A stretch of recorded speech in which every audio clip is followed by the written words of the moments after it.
Parece que sí. Bueno, hay que decir que yo tengo miles de discípulos. La inmensa mayoría de ellos nunca se ha dedicado a la política y además yo desanimo a que se dediquen a la política. Pero este se ha dedicado a la política y es el primero de mis discípulos que llega a la presidencia de un gobierno.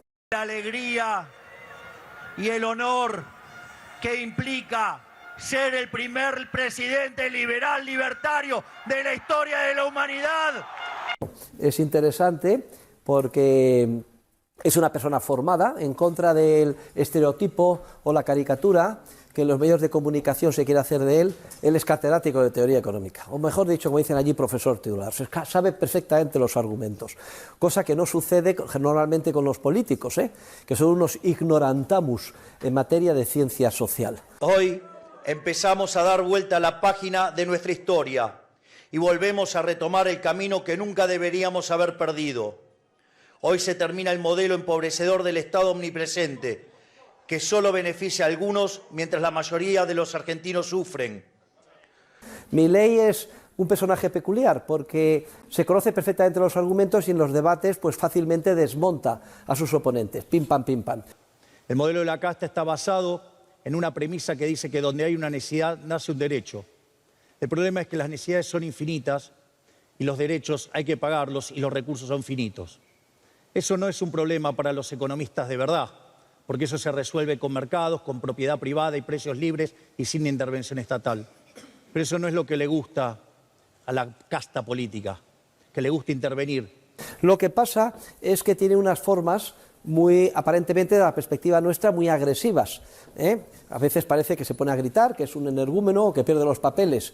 Yo diría más bien que es, ustedes que son de comunicación audiovisual, es 50% teatro, 50% que falta de paciencia, no tiene paciencia ante la estupidez. Porque son una mierda. Y luego, después de desmontar en el debate a cualquiera, pues termina diciéndole ahí, y sabe que le digo además de todo, que es usted un zurdo de mierda. Al zurdo de mierda no le podés dar ni un milímetro. Claro, decirle esto a una persona en la televisión, en el momento prime más importante, en la televisión nacional, etcétera, bueno, pues en Europa, en España, pues inmediatamente esa persona pues sería inmediatamente descalificada. Pues aparentemente estos esquemas no funcionan así en Argentina, y cada vez que dice un zurdo de mierda conseguía 100.000 votos más.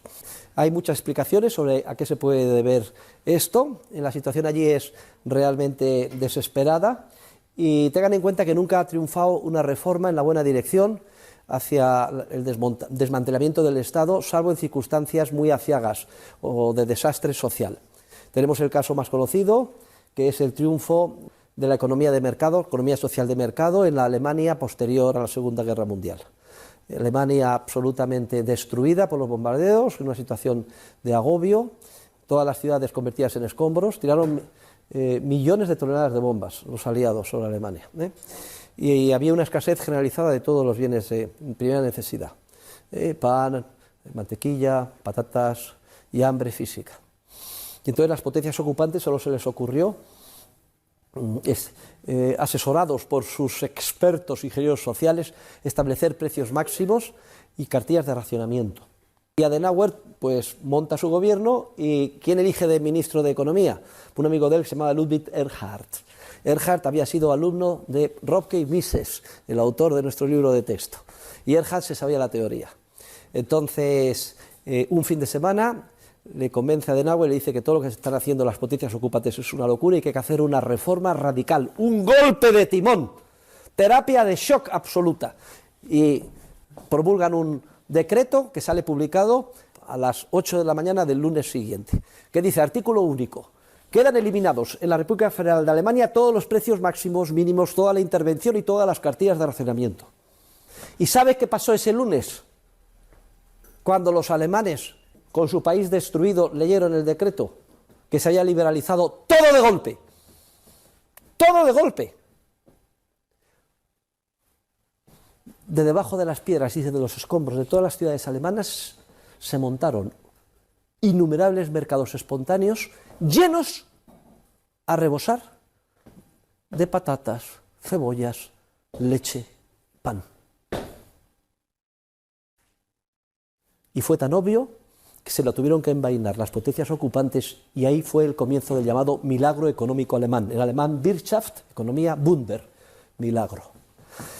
¿Cómo se pudo tomar una medida de liberalización tan radical? Porque estaba el país hundido en una situación de una tragedia tremenda. Margaret Thatcher, otro caso. Inglaterra hundida. De ser la cabeza de un imperio empieza a ser víctima del intervencionismo y del socialismo, protagonizado por ambos partidos, no solo el Partido Laborista, sino también el Partido Conservador.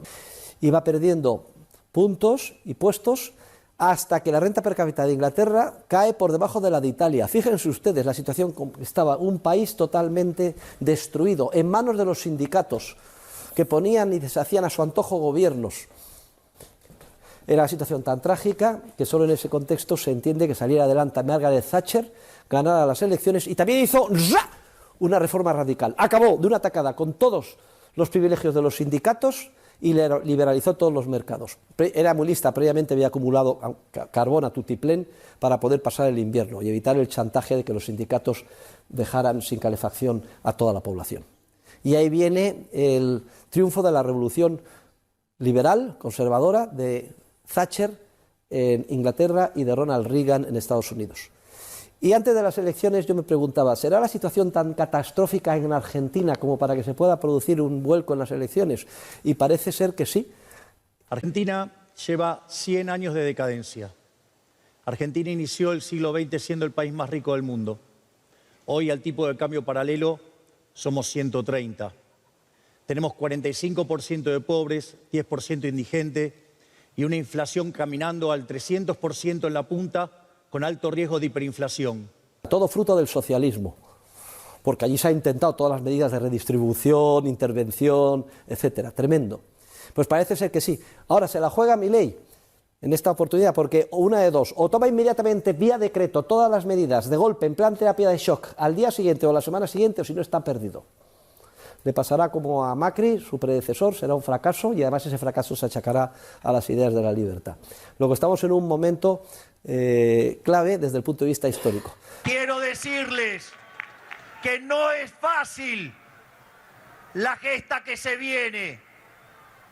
Nos están dejando una economía destruida, con una inflación que viaja al 300% y camino a una hiperinflación, con un desequilibrio fiscal colosal, con desequilibrios de precios relativos, con toda una serie de problemas en el mercado de cambios, con el problema de la deuda.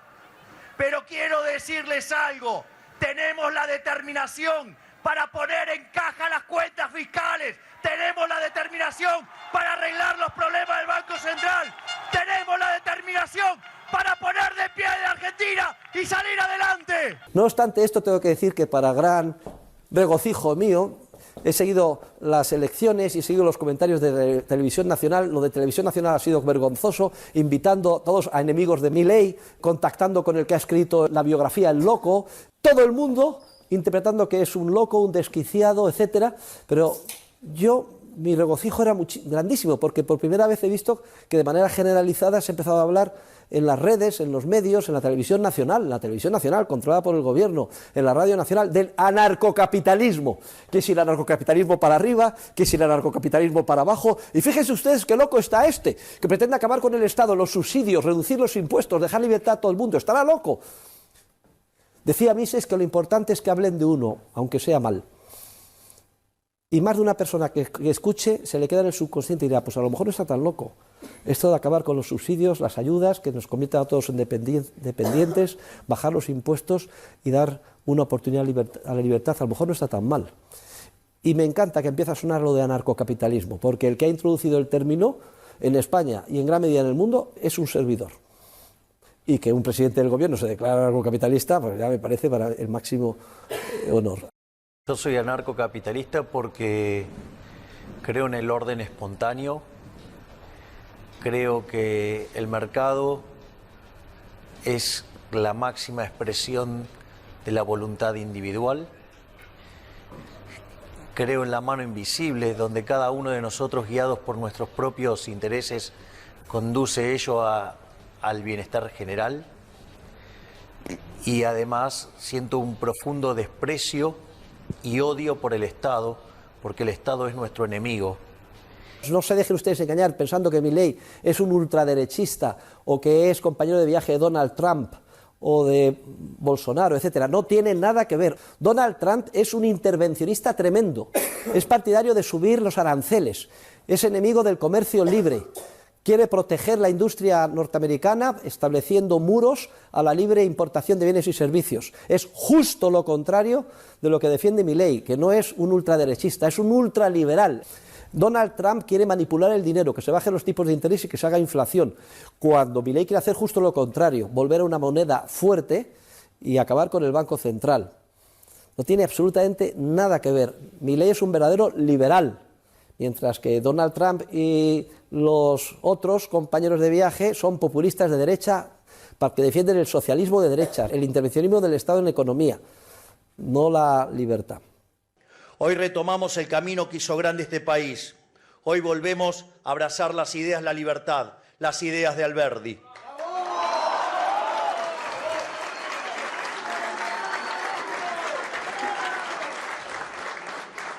En definitiva, las ideas de nuestros padres fundadores, que hicieron que 35 años de ser un país de bárbaros pasáramos a ser la primer potencia mundial. Esas ideas se basan en tres premisas muy simples. Un gobierno limitado, y quiero que quede claro esto, que cumple a rajatabla con sus compromisos que ha tomado.